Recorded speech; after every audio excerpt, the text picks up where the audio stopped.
안녕하십니까? 역대하 30장의 내용은 다음과 같습니다.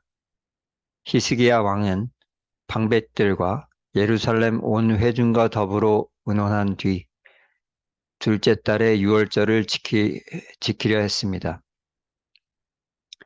메신저들은 왕의 명령이 담긴 편지를 받아 온 이스라엘과 유다에 두루 다니며 전하였습니다. 그 내용은 다음과 같았습니다. 이스라엘 자손들아, 너희는 여호와께로 돌아오라. 너희가 만일 여호와께 돌아오면 너희 형제와 자녀가 사로잡은 자들에게서 자비를 입고 다시 이 땅으로 돌아오리라. 너희 하나님 여호와는 은혜로우시고 자비하시다. 그러니 너희가 그에게로 돌아오면 그의 얼굴을 너희에게서 돌이키지 아니하시리라 하였습니다. 하지만 북이스라엘 사람들은 메신저를 조롱하며 비웃었습니다. 반면 몇몇 사람은 겸손한 마음으로 예루살렘에 왔습니다. 한편 하나님의 손은 남유다 사람들을 감동시키셔서 그들이 왕의 명령을 준행하게 하셨습니다. 백성이 무교절을 지키기 위해 예루살렘에 많이 모였고 둘째 달 14일에 유월절 양을 잡았으며 제사장들이 그 피를 받아 뿌렸습니다. 이스라엘로부터 온 자들은 자신을 깨끗하게 하지 못한 상태로 유월절 양을 먹어서 규례를 어겼습니다. 이에 히스기야가 그들을 위해 기도하길 선하신 여호와여 사하소서. 결심하고 여호와를 구하는 사람은 비록 성소의 결례대로 깨끗하게 못하였을지라도 사하옵소서 하였습니다. 그러자 여호와께서 히스기야의 기도를 들으시고 백성을 고치셨습니다. 유다 온 회중과 제사장들, 레위 사람들, 이스라엘에서 온 모든 회중과 개종한 이방인들이 다 함께 즐거워했습니다. 본문에 대해 세 가지를 묵상하겠습니다. 첫 번째 본문에서 무엇을 볼 수가 있습니까? 대부분의 북이스라엘 사람들은 메신저를 비웃었습니다. 무엇을 깨닫게 됩니까? 같은 말씀에 대해 각기 다른 반응을 하고 있습니다.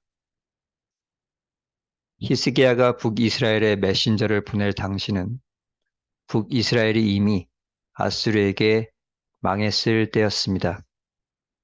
거의 모든 사람들이 아수르에 잡혀갔고 북이스라엘 땅에는 잡혀가지 않았던 소수의 사람이 남아 있었습니다. 히스기야는 그 남은 자들에게 너희의 죄악으로 인해 너희 형제와 자녀들이 아수르로 잡혀간 것이 아니냐. 이제라도 유월절을 지키며 다시 하나님과 언약 관계를 회복하라. 그리하면 하나님의 긍휼을 받아서 잡혀간 자들이 돌아오게 될 것이다. 하는 예언적인 메시지를 전달했습니다. 이것은 하나님께서 히스기야를 통해 북이스라엘이 회복할 수 있도록 기회의 말씀을 전달했던 것입니다. 그렇지만 북이스라엘에 남아있던 대부분의 사람들은 히스기야의 메시지에 대하여 그것이 말이나 되는 소리냐 하면서 비웃고 모욕했습니다. 반면에 남유다 백성들은 히스기야의 명령을 듣고 그 말에 따랐습니다. 그럼 어떻게 해야겠습니까? 비웃는 자들이 아니라 아멘하는 자들이 되어야 하겠습니다. 역대하 36장 15절에서 16절. 그 조상들의 하나님 여호와께서 그의 백성과 그 거하시는 곳을 아끼사 부지런히 그의 사신들을 그 백성에게 보내어 이르셨으나 그의 백성이 하나님의 사신들을 비웃고 그의 말씀을 멸시하여 그의 선지자를 욕하여 여호와의 진노를 그의 백성에게 미치게 하여 회복할 수 없게 하였다 하였습니다. 시간이 흘러 남유다가 망하기 직전 본문과 똑같은 모습이 남유다에서도 전개되었던 것입니다. 하나님은 선지자를 통해 망하지 않는 길, 생명의 길을 부지런히 말씀했지만 남유다 백성들은 그것을 비웃고 조롱하다가 망하고 죽었습니다. 이렇게 반복되는 모습을 지켜보면서 우리는 성경에 근거하여 선포되는 말씀에 대해 비웃고 조롱하는 자는 죽음과 멸망을 코앞에 두고 있다는 것을 깨닫게 됩니다. 믿는 우리는 비웃다가 망하는 자가 되지 않고 아멘, 그리 될 줄로 믿습니다 하면서 하나님의 기적과 은혜를 풍성히 체험하게 될 것입니다. 두 번째 본문에서 무엇을 볼 수가 있습니까? 여호와께서 히스기야의 기도를 듣고 백성을 고치셨습니다. 무엇을 깨닫게 됩니까? 하나님은 규례보다는 그 마음을 더 중요하게 여기셨습니다. 민수기 9장 6절에서 7절, 시체로 말미암아 부정하게 되어 유월절을 지킬 수 없는 사람들이 있었는데 그들이 모세와 아론에게 이르되 우리가 사람의 시체로 말미암아 부정하게 되었거니와 우리를 금지하여 여호와께 헌물 드리지 못하게 하심은 어찌미니이까 물었습니다. 주의 규례대로 하자면 정결 의식을 거치지 않은 자는 유월절 양을 먹을 수가 없었습니다. 하지만 북이스라엘에서 내려온 자들 중에는 먼 거리 여행으로 인하여 미처 자신을 정결케 할 시간을 갖지 못하고 유월절 양을 먹는 일이 생겼습니다. 이들은 자기가 정결 규례를 지키지 못했음을 인하여 죄책감을 가졌습니다. 그리고 그 죄책감은 이 무교절 행사가 자신에게 복되지 않고 도리어 자신에겐 저주가 될 것이라는 그런 부정적인 생각을 하게끔 하였습니다. 그래서 무교절 기간 중 다른 백성들처럼 마음껏 기뻐할 수가 없었던 것입니다. 이것을 알게 된 히스기야가 하나님께 기도하길, 하나님, 비록 저들이 정결 규례를 지키지는 못했지만 하나님을 만나고 은혜 받고자 저 먼 거리로부터 왔습니다. 하오니 저들을 불쌍히 여기시고 받아주십시오 하였습니다. 그 기도를 들으신 하나님은 죄책감에 눌려 있었던 자들의 마음을 위로하심으로 아, 주께서 나를 긍휼히 여기시고 사랑하시는구나 하는 확신에 이르게 하였습니다. 그래서 그들 또한 다른 백성과 같이 무교절 기간 동안 하나님을 진심으로 기뻐할 수 있었습니다.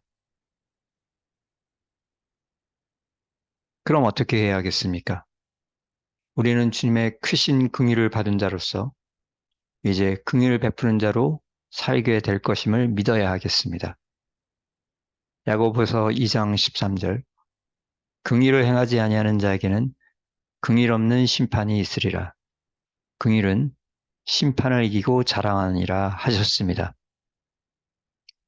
먼 북이스라엘에서 하나님의 은혜를 사모해서 온 자들은 자신이 가진 한계 때문에 온전히 하나님의 규례를 지키지는 못했습니다.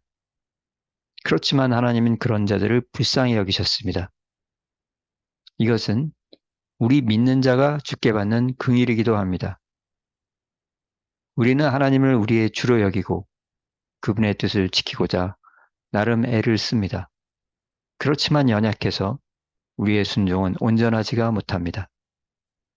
그럼에도 불구하고 하나님은 그런 우리를 불쌍히 여기십니다. 따라서 믿는 우리는 남은 평생 이러한 하나님의 긍휼을 누리게 될 것이며 또한 우리 주변의 부족한 자들에 대해서도 점점 더 긍휼을 베푸는 쪽으로 변하게 될 것입니다. 세 번째로 본문에서 무엇을 볼 수가 있습니까? 제사장, 레위인, 남유대인, 북이스라엘인, 개종한 이방인 모두가 함께 즐거워했습니다. 왜 이랬던 것입니까? 그들과 하나님과의 언약 관계가 회복되었기 때문입니다. 예루살렘에 모인 자들은 7일간의 무교절을 지키면서 하나님께서 자신들의 죄를 사해 주시고 다시 언약 백성으로 영접해 주셨다는 것에 감격했습니다. 지난 시절 악한 과거를 살아왔던 그들은 이제 더 이상 자신들이 하나님의 진노 아래에 있지 않고 하나님의 사랑 아래에서 그분의 은혜를 누리게 될 것임을 확신했던 것입니다. 이것이 너무나 기쁘고 감사해서 그들은 그 기쁨과 감동의 자리를 떠나고 싶지 않았습니다. 그래서 그들은 우리가 좀 더 이 시간을 맛볼 수 있겠습니까? 그것이 가능하겠습니까? 건의를 하였고 결국 7일간의 유월절 기간을 7일 더 연장하기로 합의했습니다. 한편 기쁨과 감사가 있던 자들은 기꺼이 자신의 소유를 내놓아서 그 축제에 참가한 자들을 섬겼습니다. 히스기야 왕은 수송아지 1천과 양 7천 마리를 내놓았고 백성의 지도자들은 수송아지 1천 마리, 양 1만 마리를 내놓았습니다.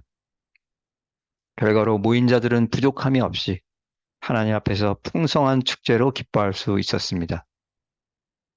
좋으신 하나님과 함께하는 시간은 이같이 감격, 기쁨, 감사, 풍성함, 꽉 찬 행복이 있었던 자리였습니다. 그럼 어떻게 해야 하겠습니까? 하나님과 화평한 자는 주님과 함께 있기 때문에 영원한 즐거움 누리게 될 것임을 믿어야 하겠습니다. 시편 16편 11절 말씀.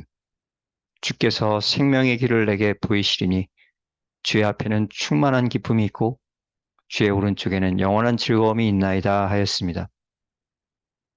세상과 세상의 것은 영원하지가 않습니다.